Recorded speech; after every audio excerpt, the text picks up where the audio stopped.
Hello everyone, আমি পিয়ালি। নতুন আর একটা ব্লগে তোমাদের সকলকে ওয়েলকাম জানাই। সকালটা শুরু করেছিলাম পুজো দেওয়া দিয়ে। তাড়াতাড়ি করে পুজো সেরে চলে গেছিলাম রান্নাঘরে। আমাদের মতো হাউসওয়াইফদের সমস্ত কাজ বলতে গেলে সব থেকে গুরুত্বপূর্ণ কাজ হলো এই রান্নাবান্না করা।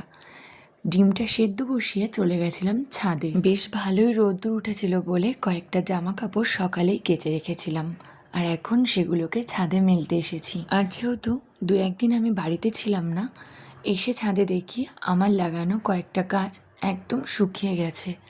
জল দিলে হয়তো আবার ঠিক হয়ে যেতে পারে। তারপরে নিচে এসে দেখি ডিমগুলো সেদ্ধ হয়ে এসছে। তারপরে 1 কাপ চা করব বলে দুধ বসিয়ে দিয়েছি। এই দুধ চাটা কিন্তু আমার খুব পছন্দের, কিন্তু আমি একদমই নেশা করি না চায়ের, কিন্তু মাঝে মধ্যে শখবশত খেয়ে থাকি।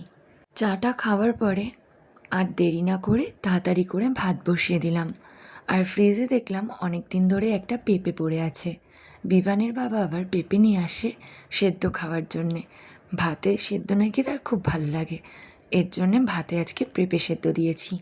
আর এদিকে প্রেশার কুকারে আমি মুসুরির ডালটাকে সেদ্ধ করে নিয়েছিলাম, সেটাই ফোড়ন দিয়ে নিয়েছি। আর কয়েকটা কাঁকরোল কেটে নিয়েছি, সেগুলোকে লবণ হলুদ মাখিয়ে একটু কড়া করে ভাজবো। কাঁকরোল কিন্তু কড়া করে ভাজলেই ভালো লাগে। আর কাঁকরোল ভাজা হতে হতে ওদিকে আমার ভাতটাও হয়ে গেছিলো।